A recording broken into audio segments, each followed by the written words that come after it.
दिल्ली में प्रदूषण को लेकर के सरकार ने विंटर एक्शन प्लान तैयार किया। सरकार ने एक बार फिर से राजधानी दिल्ली में ऑड इवन लागू करने के संकेत दिए हैं। सरकार 1 से 15 नवंबर के बीच दिल्ली में कृत्रिम बारिश कराने की भी तैयारी कर रही है।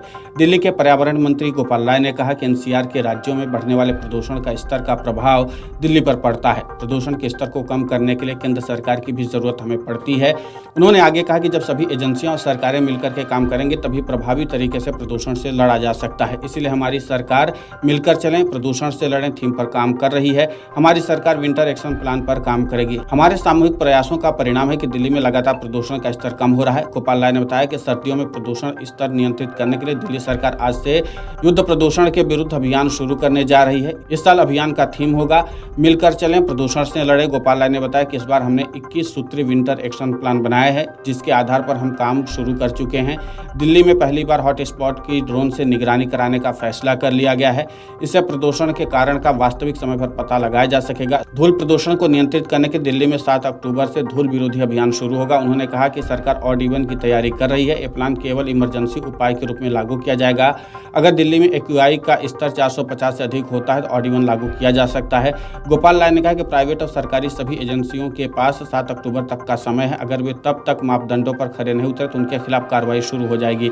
इसके लिए दिशा निर्देश जारी कर दिए गए हैं। 500 मीटर से अधिक के सभी निर्माण स्थलों को पोर्टल पर पंजीकृत कराना होगा। 85 रोड स्वीपिंग मशीनें लगाई जा रही हैं। 500 पानी छिड़कने वाली मशीनों का भी इस्तेमाल किया जाएगा। इस बार 200 mobile anti smog gun launch की जाएंगी। इस बार फैसला लिया गया है कि नवंबर दिसंबर में पानी का छिड़काव 3 गुना बढ़ाया जाएगा ताकि प्रदूषण के स्तर को नियंत्रित किया जा सके।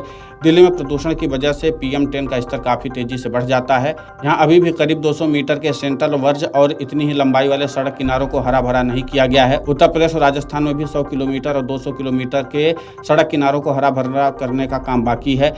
हालिया समीक्षा से पता चला कि राजस्थान के एनसीआर से सटे जिलों में 363 किलोमीटर सड़कों को पक्का करने की जरूरत है। दिल्ली में 278 किलोमीटर और हरियाणा में 467 किलोमीटर को पक्का करने की जरूरत है। निर्माण और तोड़फोड़ से निकलने वाले कचरे का प्रसंस्करण भी एक बड़ी समस्या है। दिल्ली में हर दिन 6500 टन कचरा निकलता है, लेकिन यहाँ की पांचों सुविधाएं मिलकर हर दिन करीब 5100 टन कचरे का ही प्रसंस्करण कर पाती हैं। हरियाणा में हर दिन सिर्फ 600 टन कचरे को संभालने की क्षमता है, जबकि उत्तर प्रदेश और राजस्थान ने निर्माण कार्य जोरों पर होने के बावजूद भी शून्य क्षमता की सूचना दी है। लेकिन दिलचस्प बात है कि दिल्ली सरकार ने अभी से ही प्रदूषण के खिलाफ एक्शन लेना शुरू कर दिया है। ऐसे में उम्मीद लगाई जा रही है कि दिल्ली वासियों के लिए प्रदूषण इस बार समस्या का सबब नहीं बनेगा। लेकिन आगे देखना ये होगा कि प्रशासन की तैयारी कितना रंग लाती है।